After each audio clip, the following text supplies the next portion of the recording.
Thank you, Nandiswar. The morning session is more on we discussing about TCP/IP. Basically, because we use the TCP/IP communication for internet. Before understanding about various security threats, understanding of various packets in TCP/IP protocols are very much important because until we understand them, so we cannot understand like a denial of service attack, distributed denial of service attack, spoofing, MAC spoofing, and all. So till now, what we discussed is about MAC addressing. See, because there are two addressing systems are there in internet, accessing the internet or accessing anything in TCP/IP network. So they are basically from um IP addressing and MAC addressing, where we discussed more on MAC addressing. So the MAC addressing is, as we discussed, there are 48-bit. The 24-bit is basically the company's UI identification, where unique identification is the next 24-bit, so that we can easily identify that what is the remote system and IP. And IP addresses, we'll discuss more on this. And before discussing about, so I wanted to again, there are concepts, fundamentals, which we already enabled in e-learning mode, where I will demonstrate some of the e-learning mode activities. By the end of the day, you will get e-learning ID so that you can access the material and you can download it and understand all the basic concepts for accessing this particular thing. And then I'll understand. Also, some people were directly, we commented that we directly went to the technical lab.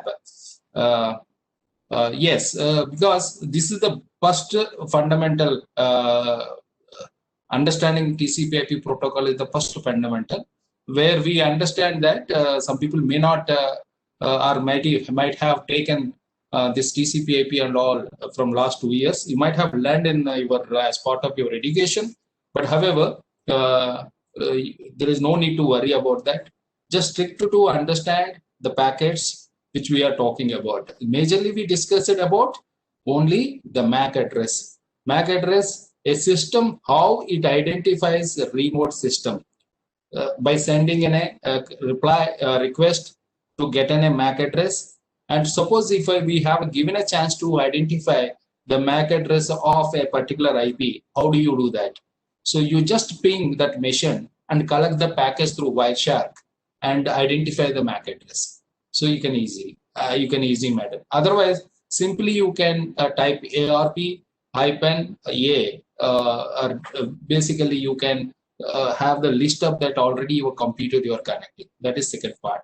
Third part, simply install Wireshark at your machine and leave it but an internet with an internet connection, and you can see that how packets will come to your system without your intervention, how computers talk to each other.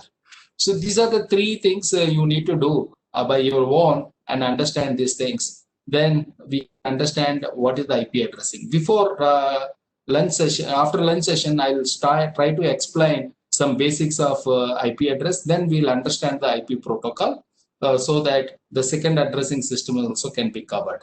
Then it will be easy to understand all the protocols with respect to transport layer, with respect to even if you are considering applications, various applications, DSCP, DNS, HTTP, all are applications, FTP, all are applications. So you can understand very easily once you understand these basics. Thank you very much. We will come back at again 2 o'clock. So there is almost 40 minutes time is there. And somebody said that, asking again in the chat box, can you send procedure for connection to virtual lab? See that virtual lab connection, which we already made it as part of this one. Just I'll that also I'll demonstrate once it comes at 1:55. That 5 minutes I will demonstrate e-learning, and you can see all the videos how to set up your virtual labs and how to access your these things. And third step, in the evening, we also demonstrate how to connect a virtual lab, so that how you can reserve your lab by yourself and you can do all these practicals. Thank you very much. And if anybody wanted to discuss tomorrow onwards, we will try to enable it all speaker. But however, see, if at a time such kind of training, 2 or 3 people talks at a time, it would be unnecessarily disturbing the others. So that's what we are making in control, that all switching off these things. But however, if anybody wanted to speak, it's most welcome. We wanted to make it as much as interactive session, so that it would be easy. That we wanted to leave anybody that because of this is the technical thing and this is non-technical thing. So this course was designed for all members. Whatever the related to you, you can take it up, but you need to understand what exactly the technical it goes. So that is what one idea. So you need to we implement these practical sessions through VLT mode and labs. But however, e-learning, we will try to give all kind of resources, links with respect to these technologies, even though they are not part of the scope, and which we are looking about only that you should be aware of all these things as part of the implementation of